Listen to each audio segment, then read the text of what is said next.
की हाल है जी। मैं एक बारी फिर तो ਤੁਹਾਡੇ सामने क्लास 12th फिजिक्स असी यूनिट ਨੂੰ ख़त्म करन जा रहे हैं। बस एक आध टॉपिक रह गया जो कि लेंथी टॉपिक ने। मैं जिन्ने भी टॉपिक ਤੁਹਾਨੂੰ ਹੁਣ तक करवाए ने लड़ीवार करवाए ने सीरीज़ पैटर्न ਦੇ ਵਿੱਚ, ਤਾਂ ਜੋ कि जिन्ने भी स्टूडेंट ने अगर वो शुरू तो एंड तक ਦੇ ਸਾਰੇ टॉपिक ਦੇਖਣਗੇ ਤੇ ਉਹਨਾਂ ਦੇ ਵਿੱਚ ਸਾਰਿਆਂ 'ਚ एक टॉपिक दूजे ਨਾਲ जुड़िया दिखाई देगा तो समझ भी आएगा। ठीक है, मेरी नहीं कोई भी स्टडी की गल कर लो, अगर तुसी ओदे बेसिक्स नहीं पढ़े तो फिर ओदे कॉन्सैप्चुअल चीज़ों लॉजिकल चीज़ों किद्दां कर पाओगे। तो बेसिक्स पहला यूनिट नंबर पहले चैप्टर तो शुरू करो, पहले वीडियो तो। आई थिंक 12th फिजिक्स का लगभग 12th या 13th वीडियो होएगा, 13th लैक्चर होएगा, शायद तो भी ज़्यादा हो सकता, मैं काउंट नहीं किए। पर मैं एक एक टॉपिक नू बड़े बरीकी नाल डिफाइन किया और कोई भी टॉपिक रिपीट नहीं किया, कोई भी टॉपिक रिपीट नहीं किया। चलो आओ शुरू करते हैं। आज कल असी पढ़िया सी पैरेलल प्लेट कैपेसिटर की है, ਉਹਦੀ कैपेसिटेंस ਦੀ वैल्यू डेरिवेशन करके फाइंड आउट की थी। ਉਹਦੇ ਤੋਂ ਬਾਅਦ पैरेलल प्लेट कैपेसिटर ਦੇ ਵਿੱਚ એનર્ਜੀ स्टोरेज ਦਾ ਕਨਸੈਪਟ ਪੜਿਆ ਸੀ, એનર્ਜੀ ਕਿੰਨੀ ਸਟੋਰ ਹੋਈ। ਅੱਜ ਅਸੀਂ ਕਰਨ ਜਾ ਰਹੇ ਹਾਂ ਸਫੈਰਿਕਲ कैपेसिटर। याद रखियो सफेरिकल शब्द तो पहला भी किया ही, असल में जो की ही वो ही सफेरिकल कंडक्टर ਉਹਦੀ कैपेसिटेंस कड्डी। आज साडे को प्रैक्टिकली सफेरिकल कैपेसिटर है। सफेरिकल कैपेसिटर की है, अगर मान लो साडे को दो कॉन्सेंट्रिक सफेयर ने, जिहदे विचों इनर सफेयर जिहड़ा वा ओहदा रेडियस मान लो स्मॉल ए है और आउटर सफेयर दा रेडियस हैगा स्मॉल बी। मान लो ਇਹਦੇ ਵਿੱਚੋਂ इनर सरफेस ਨੂੰ ਤੁਸੀਂ ਆਪਣੇ ਕੋਲੋਂ प्लस क्यू चार्ज ਇਹਦੇ सरफेस ਤੇ डिस्ट्रीब्यूट कर ਦਿੰਦੇ ਹੋ। ਕਿਹੜਾ charge? Plus Q, plus Q. ਤੇ ਬਾਹਰ ਵਾਲੇ सफेयर ਨੂੰ ਅਸੀਂ अर्थ किया होया। अर्थिंग होने करके की होएगा, मैं तुहानू लास्ट टाइम भी दसिया सी, अर्थिंग होने करके पॉजिटिव चार्ज ट्रांसफर हो जाएगा और due to induction negative charge, क्योंकि अंदर आउटर सरफेस ते अंदर वाले सफेयर दे आउटर सरफेस ते पॉजिटिव चार्ज है। सो बाहर वाले सफेयर दे इंटरनल सरफेस विच अंदर वाले सरफेस माइनस क्यू चार्ज जिहड़ा वा वो इंड्यूस्ड हो जाएगा। इनू आपां चार्जिंग बाय इंडक्शन भी कह सकते हैं। सो सफेरिकल कैपेसिटर दे विच साडे कोल दो सफेयर ने, पहले सफेयर दा रेडियस छोटा ए है, दूसरा सफेयर जिहड़ा वा वो छोटा बी, दूसरा सफेयर दा रेडियस हैगा बी। दोने सफेयर कॉन्सेंट्रिक सफेयर ने, ਆਪਾਂ अंदर वाले सफेयर ਨੂੰ पॉजिटिव चार्ज दे रहे हैं ਤੇ बाहर वाले सफेयर ਦੇ ਵਿੱਚ चार्ज ਜਿਹੜਾ ਵਾ ਉਹ नेगेटिव है। ठीक है, बना लो ਇਹਨੂੰ।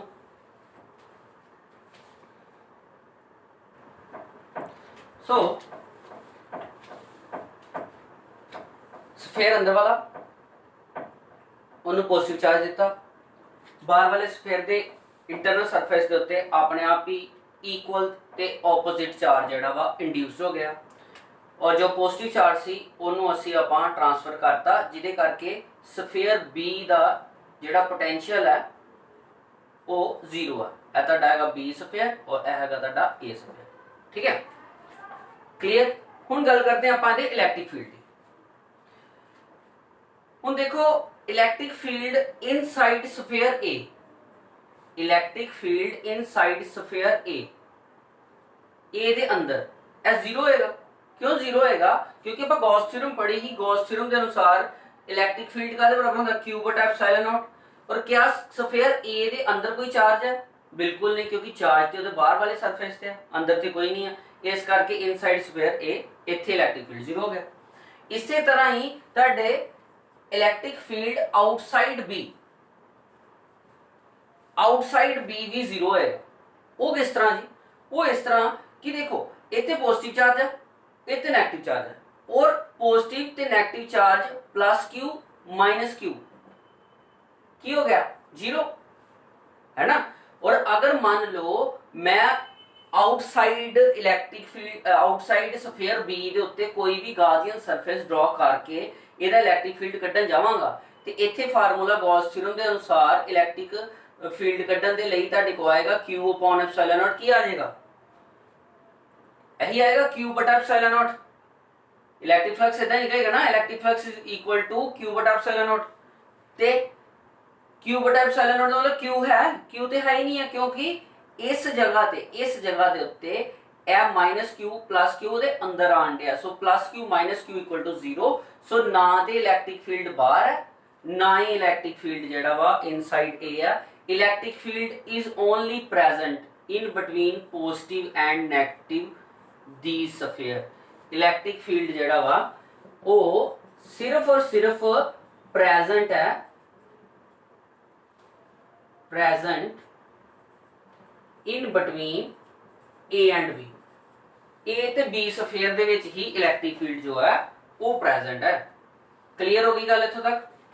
ठीक है, समझ आ गया? लो जी, सो इलैक्ट्रिक फील्ड इत्थे प्रेजेंट होने करके आपां इस एरिया दे विच एनर्जी स्टोर करदे पे हां in the form of two equal and opposite charges. ठीक है, कॉन्सेप्ट वही है बेटा। फर्क है वा कि जिथे दो प्लेट सी, एक पॉजिटिव ते एक नेगेटिव, उत्थे तुहाडे कोल दो स्फीयर आ गए, अंदर वाला पॉजिटिव ते बाहर वाला नेगेटिव। क्लियर?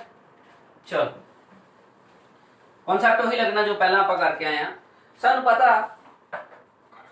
कि कैपेसिटेंस की होंदी है, कैपेसिटेंस का फार्मूला की है? कैपेसिटेंस का फार्मूला है Q अपॉन डेल्टा V जो पोटेंशियल डिफरेंस है। हुण इत्थे पोटेंशियल डिफरेंस किहदा वा? पोटेंशियल डिफरेंस हैगा VA minus VB। Potential difference यही है ना, पहले स्फीयर दा माइनस दूजा स्फीयर। और क्योंकि दूजा स्फीयर अर्थ किया होया, और याद रखियो जेड़ी चीज नूं अर्थ कर दिंदे आ ओदी पोटेंशियल जीरो हो जाती है। जो भी कंडक्टर है उन्होंने अर्थ कर दिता जाता, ओदी पोटेंशियल जीरो हो जाती है। इट मीनस VB इत्थे जीरो है। इट मीनस कैपेसिटेंस कादे बराबर आ गई? कैपेसिटेंस आ गई Q अपॉन VA। हुण साडे को जरूरत की है? सिर्फ पोटेंशियल एट A कड्ढण दी जरूरत है, इस जगह ते पोटेंशियल कड्ढण दी जरूरत है। सो पोटेंशियल एट A किस तरह कढ सकते हैं आपां? पोटेंशियल एट A की आ? पोटेंशियल एट A हैगा, सानू पता पोटेंशियल इलेक्ट्रोस्टैटिक पोटेंशियल दा फार्मूला की सी? इलेक्ट्रोस्टैटिक पोटेंशियल दा फार्मूला हुंदा 1/4 pi epsilon not charge divided by distance. कितना डिस्टेंस है पहले स्फीयर दे रेडियस दा? A। इट मींस आ गया 1/4 pi epsilon not charge by distance. और एक होर खास गल ए की है, ए पोटेंशियल है या पॉजिटिव चार्ज Q दी, है ना, positive charge Q the. But B करके भी ते इत्थे पोटेंशियल होनी है, क्योंकि B दे उत्ते तुहाडे को माइनस Q चार्ज है, और इत्थों लैके इत्थों तक इस जगह ते भी तो पोटेंशियल होएगी। सो ए पोटेंशियल की आ गई? ए पोटेंशियल आ गई 1/4 pi epsilon not Q upon B, क्योंकि दूसरा जिहड़ा स्फीयर है ओदा रेडियस B है, और क्योंकि वो माइनस है तां है माइनस आया, माइनस कीता नहीं गया। स्फीयर A दी पोटेंशियल जेडी सी वो पॉजिटिव आनी ही, क्योंकि पॉजिटिव चार्ज दी ही, और स्फीयर B दे करके जेडी पोटेंशियल A ते आई है वो नेगेटिव आई है, क्योंकि है नेगेटिव चार्ज दी पोटेंशियल है। पोटेंशियल एक स्केलर क्वांटिटी है और विद सिंबल लिखी जाती है। सो VA दी वैल्यू की आ गई? VA दी वैल्यू आ गई 1 इनू आप कॉमन कर सकते हैं 1/4 पाई एप्सिलॉन नॉट, है ना, नाले कर लिए Q ते आ गया 1/A माइनस 1/B। इत्थों तक नोटिफाई है जी? क्लीयर है, समझ आ गई? सिंपल। हुण आपां कुछ नहीं करना, आपां ए वैल्यू नू इस जगह ते फिल करना और कुछ नहीं रह गया। इनू करो नोटिफाई छेती नाल तां जो कि मैं तुहानू कंप्लीट करवा दांगा। हाँ जी, समझ आया जी? सो एक बार फिर देख लो, जल्दबाजी कोई नहीं है, इंपॉर्टेंट टॉपिक है। साडे कोल सफेरिकल कैपेसिटर की गल हो रही सी। सफेरिकल कैपेसिटर दो सफेयर्स नाल बनया वा, एक सफेयर छोटा एक वड्डा वा। अंदर वाले सफेयर दा रेडियस ए है, बाहर वाले सफेयर दा रेडियस बी है।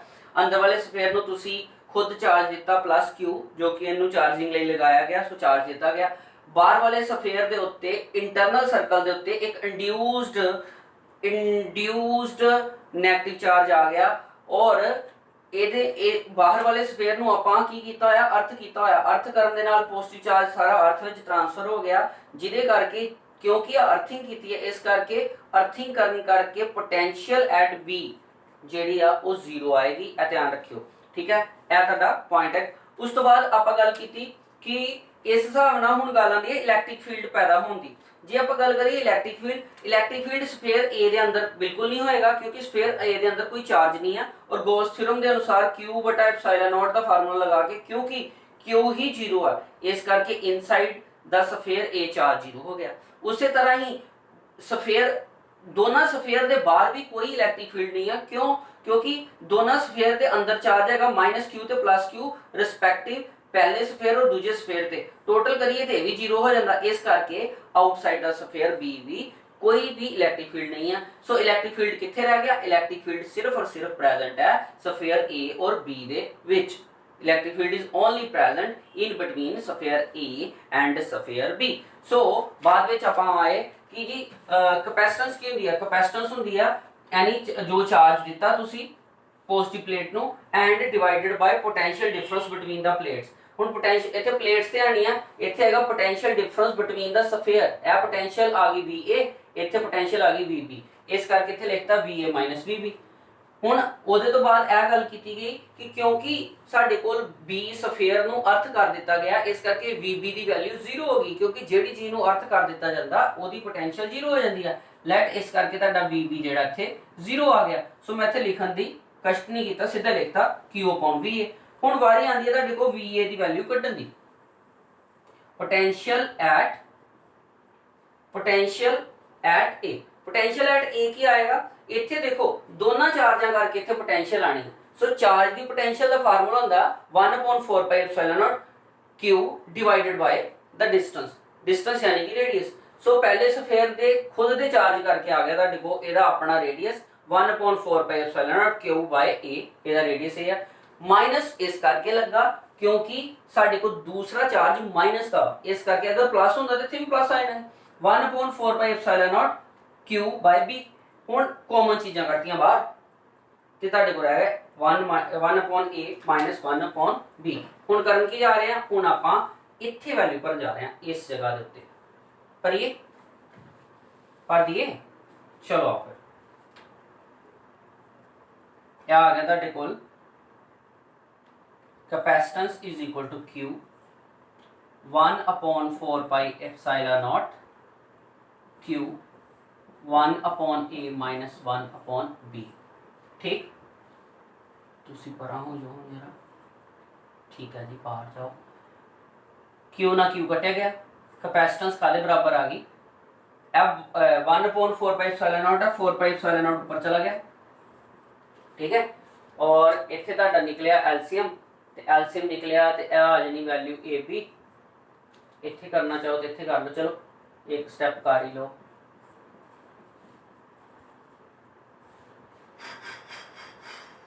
AB B - A, okay.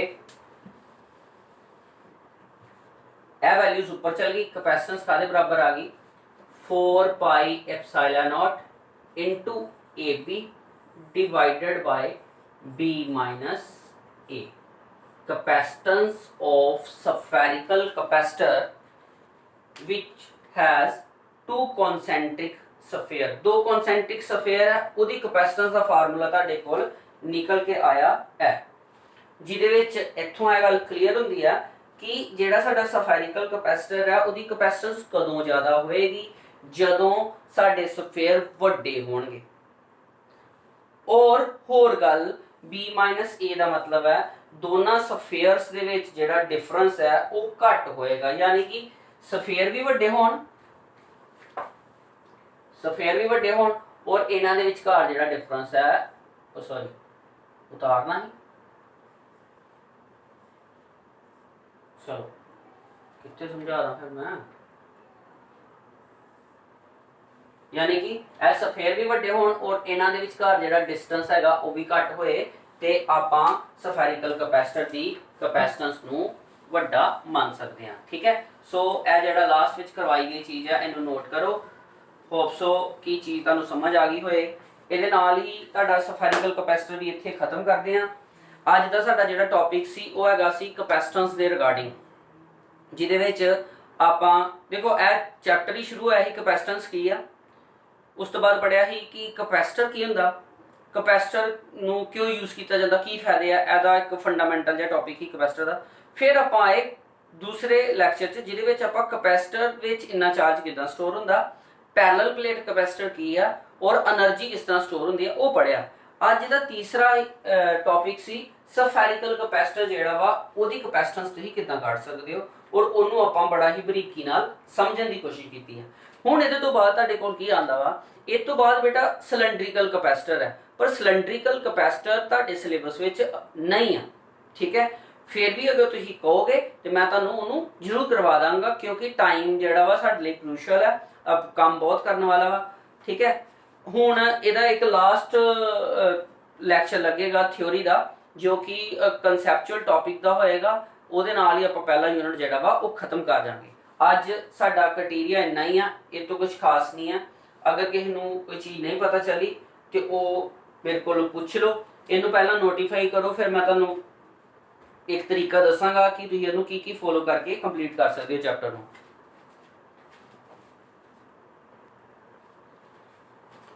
ਹਾਂਜੀ, ਤੇ ਇੱਥੇ ਤੱਕ ਸਮਝ ਆ ਗਿਆ ਕੀ ਸੀ ਸਫੈਰਿਕਲ ਕਪੈਸਿਟਰ ਕੰਪਲੀਟ। ਲੈਕਚਰ कंप्लीट नहीं, एक दो टॉपिक और कर लेने हैं क्योंकि बहुत घट टाइम लगा। ठीक है, कंप्लीट कर लेने हैं, छोटे छोटे टॉपिक है, ਤੁਹਾਡੇ ਕੰਮ ਮੁੱਕਣਾ, ਤੁਸੀਂ ਵੇਲੇ ਹੋਣਾ। ਸੋ ਟੌਪਿਕ ਕੀ ਆ, ਕਪੈਸਿਟਰਸ ਇਨ ਕੰਬੀਨੇਸ਼ਨ। ਸਿੰਪਲ ਜਿਹਾ ਟੌਪਿਕ ਹੈ। ਆਪਾਂ ਕਪੈਸਿਟਰਸ ਨੂੰ ਕੰਬੀਨੇਸ਼ਨ ਚ ਲਗਾਉਣ ਜਾ ਰਹੇ ਹਾਂ ਤਾਂ ਜੋ ਕਿ ਇਹਨਾਂ ਦਾ ਇਕੱਠਾ ਯੂਜ਼ ਕਰਕੇ ਜਾਂ ਤੇ ਕਪੈਸਿਟੈਂਸ ਨੂੰ ਵਧਾਇਆ ਜਾ ਸਕੇ ਜਾਂ ਘਟਾਇਆ ਜਾ ਸਕੇ। ਇਸ ਤਰ੍ਹਾਂ ਦੀ ਚੀਜ਼ ਤੁਸੀਂ ਪਹਿਲਾਂ ਕਿਤੇ ਸੁਣੀ ਹੈ? ਸੁਣੀ ਹੈ?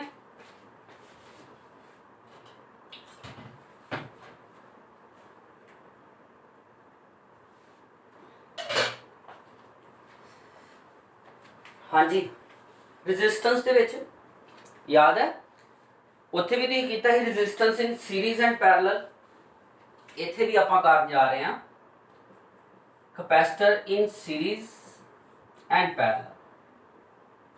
ਸੋ ਪਹਿਲਾਂ ਸੀਰੀਜ਼ ਦਾ ਕੰਬੀਨੇਸ਼ਨ ਦੇਖਦੇ ਹਾਂ, ਫਿਰ ਪੈਰਲਲ ਦੀ ਗੱਲ ਕਰਦੇ ਹਾਂ। ਸੀਰੀਜ਼ ਵਿੱਚ ਕੀ ਕਰਾਂਗੇ, ਮੰਨ ਲਓ ਸਾਡੇ ਕੋਲ 3 ਕਪੈਸਿਟਰਸ ਨੇ, ਇਹਨਾਂ ਨੂੰ ਆਪਾਂ ਐਂਡ ਟੂ ਐਂਡ ਇੱਕ ਦੂਜੇ ਨਾਲ ਜੋੜ ਦਿੱਤਾ ਤੇ ਇੱਕ ਕਪੈਸਿਟਰ ਦੇ ਇੱਕ ਐਂਡ ਨੂੰ ਬੈਟਰੀ ਦੇ ਪੋਜ਼ਿਟਿਵ ਟਰਮੀਨਲ ਨਾਲ ਤੇ ਦੂਸਰੇ ਐਂਡ ਨੂੰ ਬੈਟਰੀ ਦੇ ਨੈਗੇਟਿਵ ਟਰਮੀਨਲ ਨਾਲ ਜੋੜਤਾ। ਕਿਉਂਕਿ ਇਹਨੂੰ ਪੋਜ਼ਿਟਿਵ ਨਾਲ ਜੋੜਿਆ ਤੇ ਪਲੱਸ ਕਿਊ ਚਾਰਜ ਆ ਗਿਆ, ਇਹਦੇ ਆਪੋਜ਼ਿਟ ਇੰਡਿਊਸਡ ਹੋਇਆ ਮਾਈਨਸ ਕਿਊ ਚਾਰਜ। ਇਸੇ ਤਰ੍ਹਾਂ ਇੱਥੇ ਪਲੱਸ ਕਿਊ ਮਾਈਨਸ ਪਲੱਸ माइनस। ठीक है,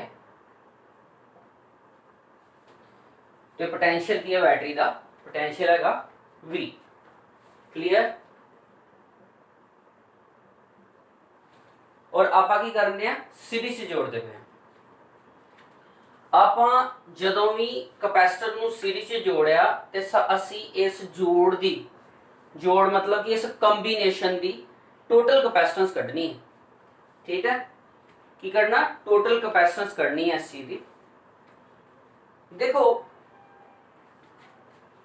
मान लो साडे को जेडे 3 कैपेसिटर है इन्हां दी कैपेसिटेंस रिस्पेक्टिव हैगी है C1 C2 एंड C3 ते सीरीज की है एंड टू एंड जोड़ता कैपेसिटर पहला ਉਹਦੀ कैपेसिटेंस C1 है दूसरी C2 है तीसरी C3 है। ਹੁਣ देखो ਤੁਸੀਂ नोट करो ਜਦੋਂ ਤੁਸੀਂ सीरीज ਦੇ ਵਿੱਚ कैपेसिटर जोड़ਦੇ ਹੋ ਤੇ पूरी सीरीज ਦੇ ਵਿੱਚ ਜਿਹੜਾ ਚਾਰਜ ਹੈਗਾ ਉਹ ਇਕੁਅਲ ਡਿਸਟ੍ਰੀਬਿਊਟ ਹੁੰਦਾ। सीरीज ਦੇ ਵਿੱਚ याद रखना सीरीज ਵਿੱਚ चार्ज इक्वल होएगा हर एक कैपेसिटर को इक्वल चार्ज आएगा। पर जे गल करिए पोटेंशियल दी ते हर एक कैपेसिटर दी जिहड़ी पोटेंशियल है वो वंडी जानी है यानी कि एदी पोटेंशियल की हो जानी है एदी पोटेंशियल हो जानी है तुहाडे कोल सानू पता साडे को फार्मूला दा Q is equal to CV ते V कादे बराबर आ गया V आ गया तुहाडे को Q बाय C इस हिसाब नाल एदी पोटेंशियल हो जानी है तुहाडे को Q बाय C1 एदी हो जानी है Q बाय C2 और एदी हो जानी है Q बाय C3।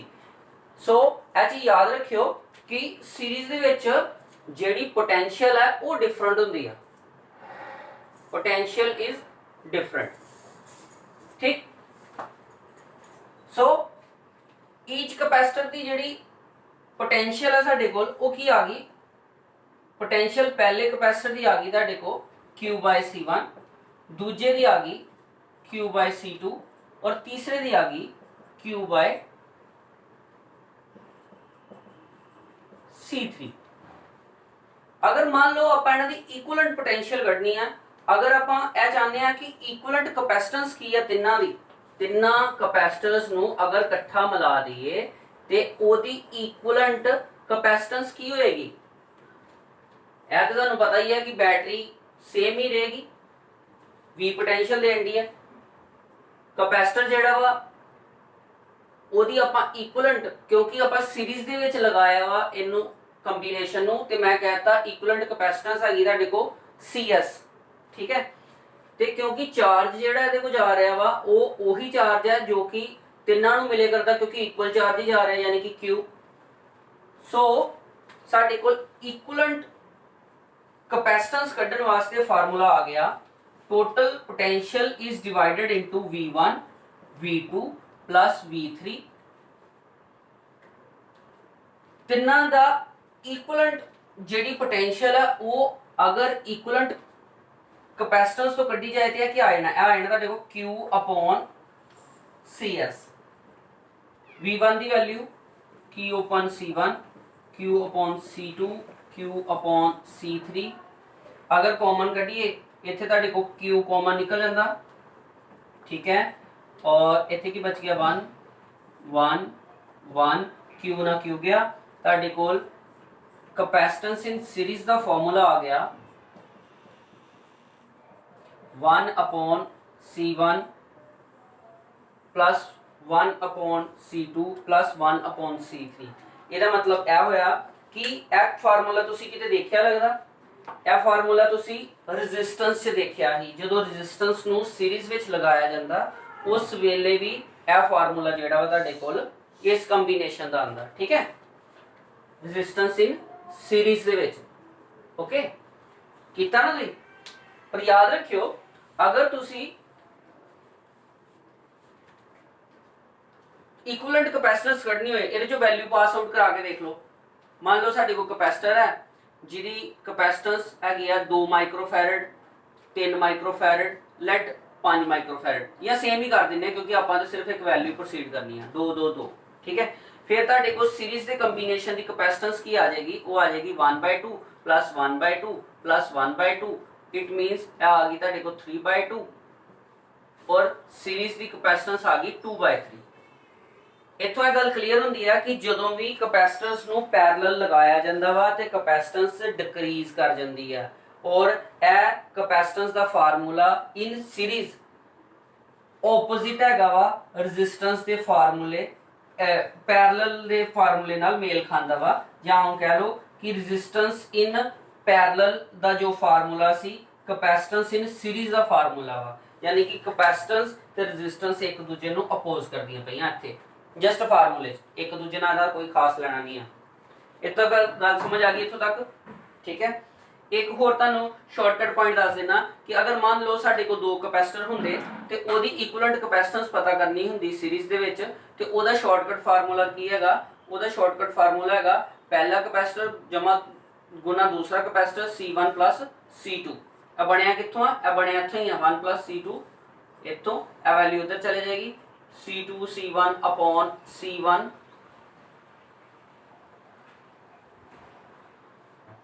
क्या आ गया था देखो यार C1 C2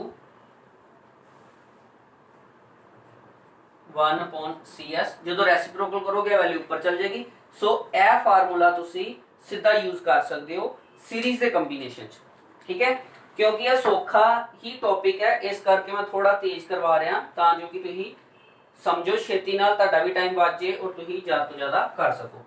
यह तो हो गया तुहाडे कोल सीरीज का कंबीनेशन, ठीक है। हुण गल करते हैं असीं पैरेलल कंबीनेशन की। होप सो तुसीं पॉज करके इहनूं नोट कर लिया होगा, नहीं कीता ते रिवर्स जाओ पॉज करो सफिशिएंट जगह के उत्ते जाके ते इहनूं नोट कर लो, ठीक है। हुण गल करते हैं in parallel capacitance in parallel. Capacitance in parallel च की होएगा, असीं सेम 3 कैपेसिटर ले लिया और इन्हां नूं असीं बैटरी दे अक्रॉस या सैल दे अक्रॉस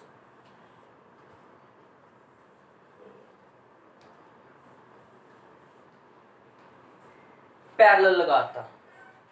है तुहाडे को पहला C1 C2 कैपेसिटर है, C3 कैपेसिटर है। Parallel combination they which change किया, पैरेलल कंबीनेशन में चेंज हैगा कि जिहड़ी पोटेंशियल है वो सेम रहेगी इन ईच कैपेसिटर। क्यों? क्योंकि देखो ना यही पॉइंट इत्थे गया पॉजिटिव, यही पॉइंट इत्थे गया ते सारे दे इक्वली पॉजिटिव नेगेटिव नाल जुड़िया ना। सो जो पोटेंशियल इस कैपेसिटर नूं मिलेगी वही इनू मिलनी है, वही इनू मिलनी है, क्योंकि ये कॉमन पॉइंट नाल अटैच्ड है, ठीक है। और दूसरी गल इस केस विच जिहड़ा चार्ज है वो सेम नहीं रहना, जिहड़ा चार्ज है Q is distributed in sub division. ए टुट जाना, ए छोटी फॉर्म च टुट जाना, यानी कि इस केस दे विच तुहाडे को की आना जिहड़ा चार्ज है वो Q1 Q2 और Q3 दे हिस्से विच डिवाइड हो जाएगा। इट मीनस तुहाडे को पहली कैपेसिटेंस की आएगी वो आ जाएगी तुहाडे को, तुहानू फार्मूला पता Q is equal to CV। So इत्थे तुहाडे कोल चार्ज की आ जाएगा, इत्थे चार्ज आ जाएगा, पहले ते चार्ज आ जाएगा Q1 is equal to C1V, Q2 is equal to आप छोटा Q यूज किया Q1, Q2 is equal to C2V और Q3 is equal to C3V। It means अगर आप इन्हां दी इक्विवेलेंट पोटेंशियल इक्विवेलेंट चार्ज की गल करिए या आपां पैरेलल जिहड़ी कैपेसिटेंस है उन्होंने कड्ढण की गल करिए तो की आएगी, वो आएगी CPV is equal to formula भर दिता C1V plus C2V plus C3V। यह तुहाडी वैल्यू Q1 दी है, Q2 दी है, Q3 दी। हुण फिर कॉमन देख लो, कॉमन तुहाडे को निकलदा पिया इहदे चों V कॉमन है, क्या आ गया C1 C2 C3, V नाल V कट हो गया, CP यानी कि कंबीनेशन पैरेलल कंबीनेशन दा रिजल्टेंट क्या आ गया, रिजल्टेंट आ गया C1 plus C2 plus C3। ਇਹਦਾ मतलब की होया, ਇਹਦਾ मतलब ਇਹ होया कि पैरेलल दे विच इन पैरेलल कंबीनेशन ਅਸੀਂ कैपेसिटेंस ਨੂੰ इंक्रीज कर सकते हैं, ਵਧਾ सकते हैं। सो कंक्लूजन है निकलदा कि ਜਦੋਂ कैपेसिटर ਨੂੰ लगाया ਜਾਂਦਾ ਵਾ सीरीज ਤੇ ਉਹਦਾ ਬਿਹੇਵੀਅਰ रेजिस्टेंस ਦੇ ਉਲਟ ਹੁੰਦਾ, क्योंकि रेजिस्टेंस ਜਦੋਂ सीरीज 'ਚ लगाई गई सी उस वेले R1 plus R2 plus R3 वो सीधी सम अप होई ही ते राइज हो गई, जबकि ਜਦੋਂ कैपेसिटेंस ਨੂੰ सीरीज 'ਚ लगाया गया ਤੇ ਉਹਦਾ फार्मूला आया ਤੁਹਾਡੇ ਕੋਲ रेसिप्रोकल दा सम, ठीक है, यही आया सी। फिर एक बारी वही कंपेरेबल स्टडीज कंपेयर करके देखोगे तो छेती समझ आ जाएगी। और अगर कैपेसिटर ਨੂੰ ਅਸੀਂ ਲਗਾਉਂਦੇ ਆ ਪੈਰਲਲ ਤੇ ਪੈਰਲਲ ਲਗਾਉਣ ਦੇ ਉੱਤੇ ਕਪੈਸਿਟੈਂਸ ਜਿਹੜੀ ਆ ਉਹ ਇੰਕਰੀਜ਼ ਕਰਦੀ ਆ। ਇਹਦੇ 'ਚ ਤੁਸੀਂ ਅਗਰ ਵੈਲਿਊ ਭਰਦੇ ਹੋ ਈਚ ਕਪੈਸਿਟਰ ਦੀ 2 ਲੈਟ 3 ਲੈਟ 5 ਇਹ ਤੁਹਾਡਾ 2 ਮਾਈਕਰੋਫੈਰਡ ਹੈ, ਇਹ 3 ਮਾਈਕਰੋਫੈਰਡ ਔਰ ਇਹ 5 microfarad. Total capacitance of the combination की आ जाएगा 2 + 3 + 5 that is 10 microfarad. So parallel दे विच कैपेसिटेंस दित्ती जांदी है जोड़ और सीरीज दे विच कैपेसिटेंस जेहड़ी आ उस नूं आपां की करदे आ इन सीरीज फिर ताडी कैपेसिटेंस रिड्यूस करदी पई आ और पैरेलल विच कैपेसिटेंस वधदी पई आ। सो यही छोटा जिहा टॉपिक कैपेसिटर के कंबीनेशन के उत्ते अजे तुहाडे कोल कुछ पेंडिंग टॉपिक पे ने, खास करके तुहानूं याद है एक बड़ा टिपिकल टॉपिक है और बोर्ड एग्जाम का बड़ा इंपॉर्टेंट टॉपिक है कि दो कैपेसिटर है एक पैरेलल प्लेट और उहदे इन बिटवीन आपां एक डाइलैक्ट्रिक मीडियम रख दिता, यानी कि जिथे कैपेसिटर की उस लोकेशन च जिथे वैक्यूम सी एयर ही उत्थे कुछ रख दिता गया तो फिर कैपेसिटेंस पता करो। यह अज नहीं करना, यह कल के लैक्चर च करांगे। समझ आ गया जी पूरी तरह?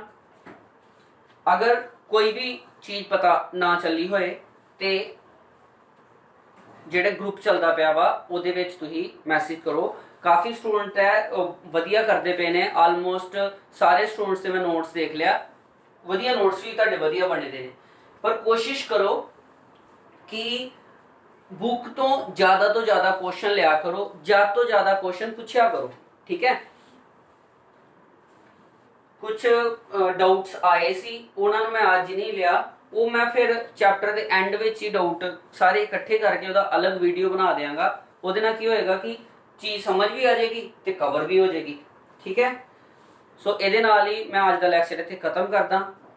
कोशिश करो कि यह जो वीडियो तुसीं देखदे पे हो, अगर तुहानूं लगदा वा कि यह लड़ीवार यह सीक्वेंस वाइज वीडियो देखण ते तुहानूं कुछ फायदा मिलिया, नोट्स का कोई फायदा होया तो अपने सर्कल दे विच अपने स्टूडेंट नूं दसो। मेरा पंजाबी दे विच तुहानूं पढ़ाउण दा सिर्फ इक्को ही कारण हैगा कि तुसीं थोरोली उही चीज़ नूं पढ़ो, कोई भी चीज़ नूं क्रैम ना करो ते डीपली सारा कुछ समझो, ठीक है। ओके बेटा जी, अज लई इन्ना ही बहुत है। ओके।